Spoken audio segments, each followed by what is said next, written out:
हड़प्पा या सैंधव सभ्यता या सरस्वती नदी घाटी की सभ्यता के अंतर्गत नगर निर्माण एवं भवन निर्माण योजना जो विशिष्ट प्रकार की थी, उसके विषय में हम आज चर्चा करेंगे। आप सभी श्रोताओं का, प्रिय छात्र छात्राओं का हार्दिक स्वागत है। सर्वप्रथम हम पृष्ठभूमि देख लेते हैं। इस सभ्यता में नगर निर्माण योजना या भवन निर्माण योजना, इन दोनों में ये विशिष्टता थी, विशिष्ट प्रकार की थी, जो विशेषज्ञतापूर्ण शहरी नियोजन तथा अभियांत्रिकीय कौशल युक्त थी। इस काल के प्रमुख नगरों में मोहनजोदड़ो, हड़प्पा, कालीबंगा, सुरकोटदा, सुत कांगोडोर, रोजड़, लोथल, रंगपुर, इन सभी नगरों में पर्याप्त साम्यता के दर्शन होते हैं, समानता हमको दृष्टिगोचर होता है। इसी से स्पष्ट हो जाता है कि एक ही सभ्यता के हिस्से हैं। नगर निर्माण योजना के अतिरिक्त इन नगरों में स्थित गृह निर्माण की योजना भी महत्वपूर्ण एवं सराहनीय है। इसका विशद विवरण हम नगर योजना के अंतर्गत प्रस्तुत करेंगे। भवन निर्माण योजना के विषय में भी चर्चा करेंगे। आइए शुरुआत करते हैं। पहली विशेषता थी योजनाबद्ध नगर। नगर सुनियोजित, व्यवस्थित, योजनाबद्ध एवं कुशल वास्तुकारों के द्वारा निर्मित थी। यह व्यवस्था आधुनिक युग की जो कॉलोनीज़ की व्यवस्था होती है, कॉलोनी के बारे में आप सभी परिचित हैं, उसमें जिस तरह से व्यवस्थित सड़कें होती हैं, नालियाँ होती हैं, व्यवस्थित नगर होता है, मकानों का रंग एक तरह का होता है, आकृति एक जैसी होती है, ये पूरी योजना से इसका निर्माण किया जाता है। ऐसे ही इतने प्राचीन काल में भी हम देखते हैं कि भारत में योजनाबद्ध नगर प्राप्त होते हैं। ये बहुत बड़ी बात थी, बहुत बड़ी उपलब्धि भी कही जा सकती है उस काल में। नगरों का आकार हम देखते हैं, जितने नगर खुदाई में यहाँ प्राप्त हुए हैं वो प्रायः चौकोर हैं, 4 कोनों वाले। चौकोर या वर्गाकार या आयताकार, इन आकृतियों में नगरों का निर्माण किया गया था, जो योजनाबद्ध था और स्पष्ट हो जाता है कि योजना के तहत ही बनाया गया था। नगर का विभाजन सामान्यतः नगर 2 भागों में बटा हुआ पाया जाता है, सामान्य निवास के लिए और उच्च वर्ग या कहें जो प्रशासनिक अधिकारी रहे होंगे उनके निवास के लिए।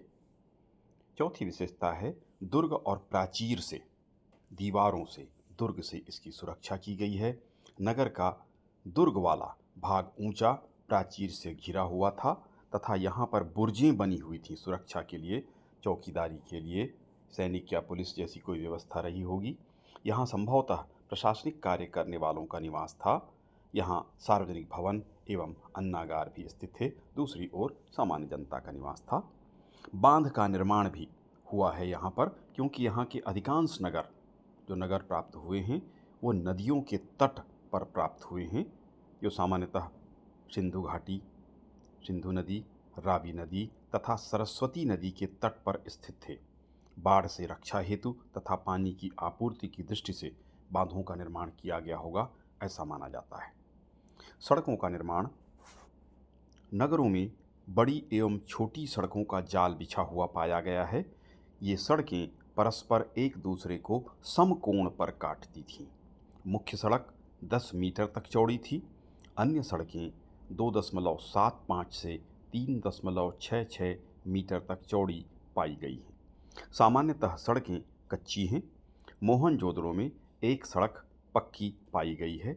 कालीबंगा में भी जो सड़क पाई गई है उसमें पक्की ईंटों का प्रयोग किया गया है। तो ज़्यादातर कच्ची ईंटों से बनी है, किंतु कुछ प्रमाण पक्की ईंटों से बने होने के भी सड़कों के हमें प्राप्त होते हैं। विभाजित नगर। यहाँ के नगर प्रायः 2 भागों में विभाजित पाए जाते हैं। हड़प्पा का उदाहरण हम देख सकते हैं। पश्चिम एवं पूर्व 2 भागों में विभाजित है। पश्चिम क्षेत्र में दुर्ग स्थित है तथा पूर्व क्षेत्र में आवासीय भवन है। इससे स्पष्ट होता है कि एक ओर जो प्रशासन का कार्य करते होंगे ऐसे लोग थे, दूसरी ओर सामान्य लोगों का भवन है। वृक्षारोपण एवं चबूतरे बने हुए हैं। सड़कों के किनारे वृक्षारोपण किया गया है तथा उसके किनारे चबूतरे भी बने हुए हैं। संभवतः ये अतिक्रमण को रोकने के लिए या धूल को रोकने के लिए बनाए गए होंगे चबूतरे। जल निष्कासन व्यवस्था। सड़कों और गलियों के किनारे ढकी हुई नालियाँ बनी हुई हैं। छोटी नालियाँ बड़ी नालियों से जाकर मिल जाती हैं। इन नालियों में शोषण कूप अथवा सोख्ता गड्ढा, गटर जिस तरह से बने होते हैं, आधुनिक काल में हम देखते हैं नालियों में उस प्रकार से बने हुए पाए जाते हैं। इन नालियों के मध्य इनका निर्माण, गटर का निर्माण या सोख्ता गड्ढों का निर्माण किया गया है। जल का निष्कासन नगर से बाहर तक होता था, छोटी नाली बड़ी नालियों से, और बड़ी नाली एक नाले के रूप में जो बड़ी नाली होती थी उसका आकार लेते हुए नगर से बाहर निकल जाती थी। इस तरह से नाली या जल निष्कासन की सुव्यवस्थित व्यवस्था हमको प्राप्त होती है। कूड़ेदान की व्यवस्था भी सड़कों और गलियों के किनारे पर कूड़ेदान रखे गए थे ताकि नगर को स्वच्छ रखा जा सके, जैसा कि वर्तमान नगरों में देखा जा सकता है। नगर पालिकाओं में, नगर पंचायतों में हम देख सकते हैं, ग्राम पंचायतों में भी यह व्यवस्था अब शुरू हो गई है। इस तरह की व्यवस्था उस काल में हम पाते हैं। प्रकाश की व्यवस्था, सड़कों के किनारे निश्चित दूरी पर स्तंभ बने हुए हैं जहां प्रकाश की व्यवस्था होती है। इसके प्रमाण मिलते हैं दीपक जैसे, या इस तरह तेल के द्वारा जलाए जाने वाला, यानी जलाए जाने वाली कोई व्यवस्था थी, दीपक, बड़े दीपक की तरह कुछ व्यवस्था रही होगी, इसके प्रमाण मिलते हैं। कतारबद्ध गृह निर्माण किया गया है। यहाँ पर जो मकान बने हैं वो एक लाइन में, एक कतार में व्यवस्थित रूप से, अनुशासित रूप से बने हुए पाए जाते हैं। एक आकार गृह निर्माण, यहाँ पर जो निर्मित भवन हैं वो एक आकार के हैं, एक स्थान पर, एक कतार में, एक लाइन में, एक ही रंग के पाए गए, जो यहाँ की व्यवस्था को स्पष्ट कर देता है। इस तरह से सुव्यवस्थित नगर निर्माण योजना के दर्शन हमें यहाँ पर होते हैं। भवन निर्माण योजना के अंतर्गत जो नगर में हैं भवन बने हुए हैं, सुनियोजित भवन हैं। भवनों का निर्माण योजना के अनुसार किया गया है। लघु और वृहद भवन हैं, छोटे और बड़े भवन बने हुए हैं जो 2 कमरों से लेकर कई कमरों तक के हैं, लेकिन एक लाइन में, एक कतार में, एक स्थान में एक तरह के ही भवन पाए गए। 1 एवं 2 मंजिला भवन प्राप्त हुआ है। यहाँ पर 1 मंजिला एवं 2 मंजिले भवन देखे जा सकते हैं, वो भी एक व्यवस्था के द्वारा व्यवस्थित देखे जा सकते हैं। सड़क के दोनों ओर भवन बने हुए हैं। सामान्यतः सड़क के दोनों ओर भवनों का निर्माण किया गया है, किंतु कुछ स्थलों पर सड़क के एक ओर भी भवन निर्मित हैं। तो सामान्यतः दोनों ओर सड़क के, और कुछ स्थलों पर एक ओर सड़क के भवन का निर्माण किया गया है। पक्की एवं कच्ची ईंटों का प्रयोग, भवन निर्माण हेतु कच्ची और पक्की दोनों तरह की ईंटों का प्रयोग हुआ है। इससे भवन का निर्माण किया जाता था ईंटों से, तो कच्ची और पक्की दोनों तरह की ईंटों का प्रयोग हुआ है।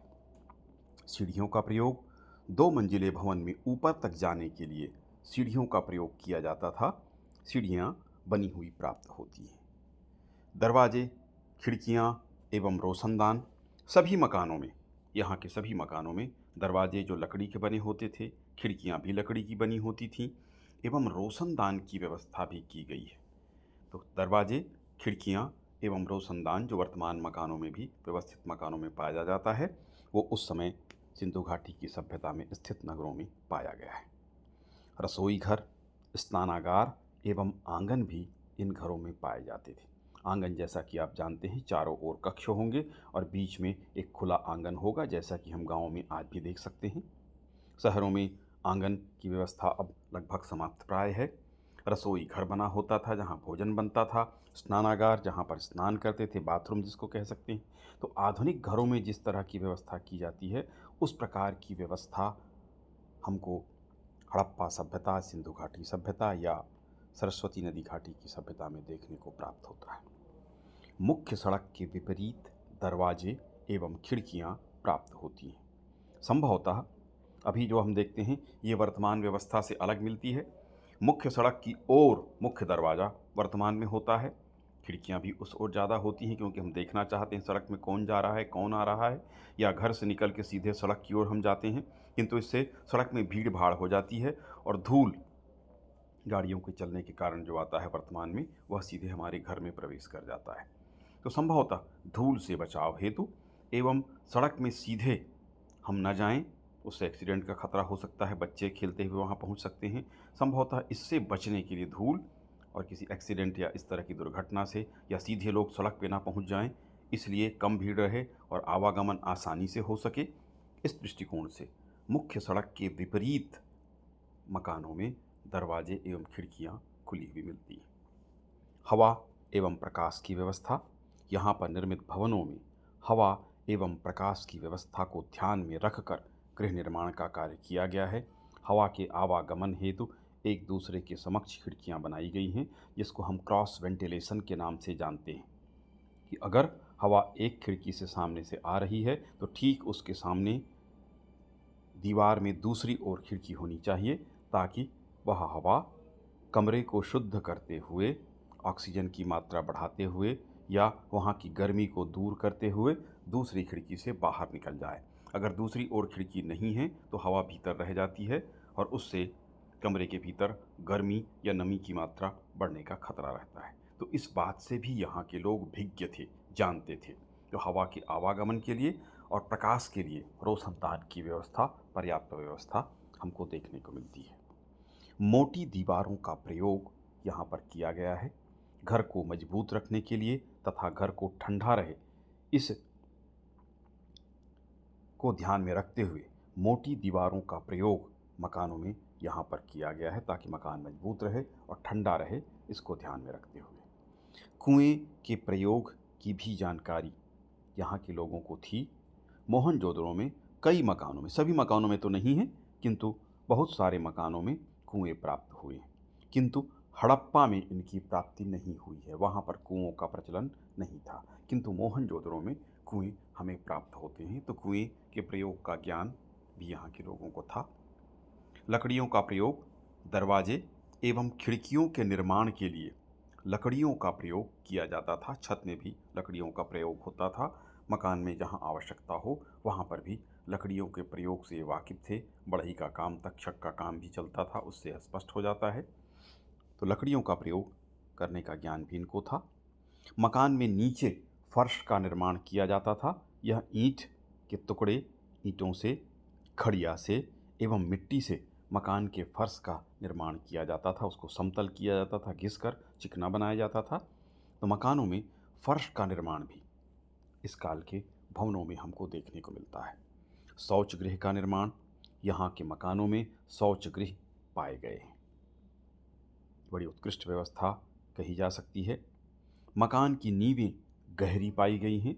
यहाँ निर्मित मकान की नींव गहरी पाई गई है ताकि मकान मजबूत रहे। कहा भी जाता है कि मकान उतने समय तक, लंबे समय तक चल सकता है या स्थिर रह सकता है या मजबूत रह सकता है जिस मकान की नींव मजबूत हो।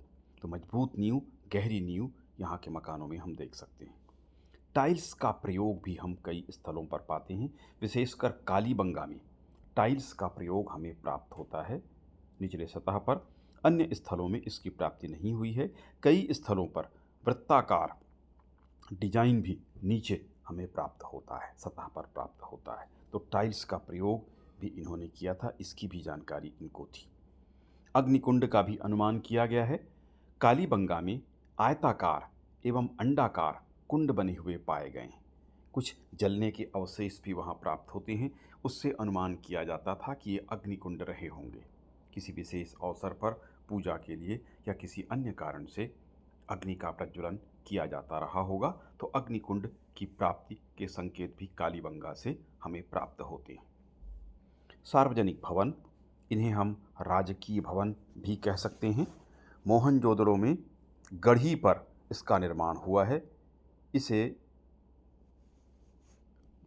कोटा अथवा पहाड़ी भी कहा जा सकता है, गढ़ भी कहा जा सकता है, जो 40 से 50 फीट ऊंची है। इस सार्वजनिक भवन का आकार समानांतर चतुर्भुज के रूप में प्राप्त हुआ है। इस सार्वजनिक भवन में मीनारें हैं, फाटक बने हुए हैं आने जाने के लिए, चबूतरे के ऊपर भवन बना हुआ है। बाढ़ से रक्षा हेतु बांध का भी निर्माण हुआ है जल आपूर्ति के लिए, और नदी का पानी सीधे नगर में प्रवेश न कर सके और नगर पूरा डूब जाए, उससे बचने के लिए बांध का निर्माण किया गया है। पानी को रोका गया है और आवश्यकता अनुसार जल का उपयोग भी हो सके, इस कारण से इसका भी निर्माण किया गया है। तो इसे हम सार्वजनिक भवन या राजकीय भवन के नाम से जानते हैं। अन्नागार, अन्न रखने का स्थान भी प्राप्त हुआ है। हड़प्पा में जहाँ पर सड़क 18 फीट चौड़ी है, इसके दोनों ओर 6-6 की संख्या में अन्नागार प्राप्त हुए हैं। नदी की ओर इसका मुख्य या दरवाज़ा है। लोथल में एक अन्नागार 12 फीट ऊंचे चबूतरे पर बना हुआ पाया गया है, जो 165 गुणा 145 फीट लंबाई चौड़ाई का है तथा 12 भागों में ये खंडित है या बांटा गया है। खंड में इसको बांटा गया है। कुछ विद्वानों के द्वारा मोहनजोदड़ो में भी अन्नागार होने की बात स्वीकार की जाती है। सार्वजनिक स्नानागार। मोहनजोदड़ो में सार्वजनिक स्नानागार की प्राप्ति हुई है, जो 180 फीट लंबा और 108 फीट चौड़ा प्राप्त हुआ है। स्नान कुंड 39 गुणा 23 फीट का है तथा 8 फीट गहरा है। इसके चारों ओर बरामदे बने हुए हैं, गलियारा बना हुआ है व कमरे भी बने हुए हैं। इससे पता चलता है कि स्नान करने के बाद लोग अपना वस्त्र बदल सकते होंगे कमरों में जाके, या कोई अनुष्ठान कर सकते हों। इसके लिए इस तरह ये बना हुआ है। पानी के भराव के संकेत हैं। उसके जल निष्कासन की पर्याप्त व्यवस्था हमें प्राप्त होती है। अनुमान किया गया है क्योंकि वहाँ जलने के अग्नि के प्रमाण भी प्राप्त होते हैं, तो गर्म पानी की व्यवस्था भी ठंड के समय के लिए की जाती होगी या किसी विशेष अवसर के लिए की जाती होगी।